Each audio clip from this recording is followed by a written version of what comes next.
بسم الله الرحمن الرحيم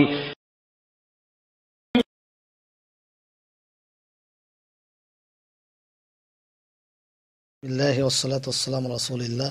এক ভাই প্রশ্ন করেছেন, মৃত্যু ব্যক্তির নামে ওসিলা ধরা জায়েজ কিনা। সম্মানিত উপস্থিতি, একজন ব্যক্তি যত বড় বুজুর্গ ওলিয়া উলিয়া হোক না কেন, মৃত্যুর পর তার সমস্ত আমল নামা বন্ধ হয়ে যাবে। শুধু 3টি আমল তার কিয়ামত পর্যন্ত জারি থাকবে, যেমন সাদকায়ে জারিয়া, উপকারী ইলম, নেক সন্তান।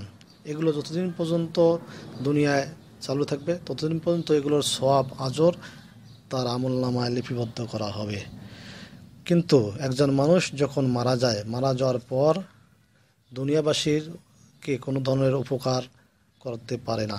আল্লাহ রাব্বুল আলামিন তার রাসূল সাল্লাল্লাহু আলাইহি ওয়াসাল্লামকে ইরশাদ করেন, ইন্নাকা লা তুসমিউল মাউত, হে নবী মুহাম্মদ, আপনি সেই মৃত্যু ব্যক্তিকে কোনো কিছুই শোনাতে পারবেন না। অর্থাৎ মৃত্যু ব্যক্তি জীবিত ব্যক্তির কোনো কথা, কোনো সুপারিশ, কোনো আওয়াজ, কোনো কিছুই শুনতে পায় না। তাহলে একজন মৃত্যু ব্যক্তি যদি কোনো কিছু শুনতে না পায়, তাহলে আপনার জন্য কিভাবে সুপারিশ করবে, কিভাবে বা আপনি তাকে ওসিলা হিসেবে মানবেন? তো আল্লাহ রাব্বুল আলামিন পবিত্র কালামে ইরশাদ করেন, ওয়ালা তাদউ মিন দুনিল্লাহি মা লা ইয়ানফাউকা ওয়ালা ইয়াদুররুকা, যে আপনি এমন ব্যক্তিকে ডাকবেন না যে না আপনার কোনো উপকার করতে পারে আর না ক্ষতি করতে পারে। তবে হ্যাঁ, কতগুলো বৈধ সৌরত আছে যার মাধ্যমে ওসিলা ধরা জায়েজ আছে।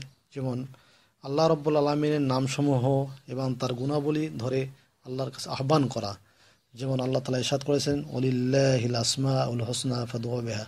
আল্লাহ রাব্বুল আলামিনের কতগুলো সুন্দর সুন্দর নাম রয়েছে, এই নামগুলোর মাধ্যমে আল্লাহ তাআলার কাছে ডাকা এটা বৈধ। অনুরূপভাবে নেক আমলের দ্বারা ওসিলা তালাশ করা। যেমন সহিহ মুসলিম শরীফে এসেছে যে 3 ব্যক্তি যখন ওই বনী ইসরাইলের গুহার মধ্যে প্রবেশ করার পর পাথর এসে যখন ঢাকা পড়ে যায়, তাদের নেক আমল দ্বারা, যেমন পিতামাতার খেদমত, আল্লাহর ভয় এবং শ্রমিকের হক আদায় করা, এই যে তাদের নেক আমলগুলোর মাধ্যমে আল্লাহর কাছে দোয়া করেছিলেন, এরপর পাথরটা সরে যায়। এখান থেকে বোঝা যায় যে নেক আমলের মাধ্যমে আল্লাহ তাআলার কাছে ওসিলা ধরা জায়েজ আছে। অনুরূপভাবে নেককার জীবিত ব্যক্তি যদি হয়, তার কাছে দোয়া ধরে ওসিলা করা জায়েজ আছে। যেমন আল্লাহ রাসূল সাল্লাল্লাহু আলাইহি ওয়াসাল্লাম একদা খুতবা দিচ্ছিলেন, এক সাহাবী তিনি এসে বলেন, ইয়া রাসূলুল্লাহ, অনাবৃষ্টিতে গাছপালা সব কিছু পুড়ে যাচ্ছে। আল্লাহ রাসূল সাল্লাল্লাহু আলাইহি ওয়াসাল্লাম তখন আল্লাহুম্মা আগিসনা বলে দোয়া করলেন, সাথে সাথে বৃষ্টি হয়ে গেল।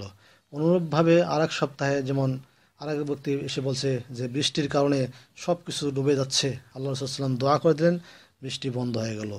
তো সম্মানিত উপস্থিতি, আল্লাহ রাসূল সাল্লাল্লাহু আলাইহি ওয়াসাল্লাম জীবদ্দশায় এরকম আল্লাহ রাসূল সাল্লাল্লাহু আলাইহি ওয়াসাল্লামের ওসিলা ধরে দোয়া করা হয়েছে। কিন্তু আল্লাহ রাসূল সাল্লাল্লাহু আলাইহি ওয়াসাল্লামের ইন্তেকালের পর কোনো সাহাবায়ে কেরাম তাকে ওসিলা ধরে এরকম কোনো দোয়া করেননি। যেমন আমিরুল মুমিনিন ওমর রাদিয়াল্লাহু জামানায় একজন লোক এসে বললেন, ইয়া আমিরুল মুমিনিন, অনাবৃষ্টিতে সব কিছু পুড়ে যাচ্ছে, একটু দোয়া করে দেন ওসিলা। তখন ওমর রাদিয়াল্লাহু আনহু আল্লাহ রাসূল সাল্লাল্লাহু আলাইহি ওয়াসাল্লামের চাচা আব্বাস রাদিয়াল্লাহু আনহুর ওসিলা করে দোয়া করলেন, সাথে সাথে বৃষ্টি হয়ে গেল। তাহলে দেখুন, আব্বাস রাদিয়াল্লাহু আনহুর সে রাসূল সাল্লাল্লাহু আলাইহি ওয়াসাল্লাম অনেক মর্যাদাবান ব্যক্তি, তারপরও ওমর রাদিয়াল্লাহু আনহু আল্লাহ রসুলের ওসিলা ধরে রাসূল সাল্লাল্লাহু আলাইহি ওয়াসাল্লামের চাচা আব্বাসের ওসিলা ধরে দোয়া করলেন, কারণ আব্বাস রাদিয়াল্লাহু আনহু জীবিত ছিলেন আর রাসূল সাল্লাল্লাহু আলাইহি ওয়াসাল্লাম ইন্তেকাল করেছিলেন। তো এখান থেকে বোঝা যায় যে মৃত্যু ব্যক্তির নামে ওসিলা ধরে দোয়া করা হারাম এবং এটা এক ধরনের বিদআত।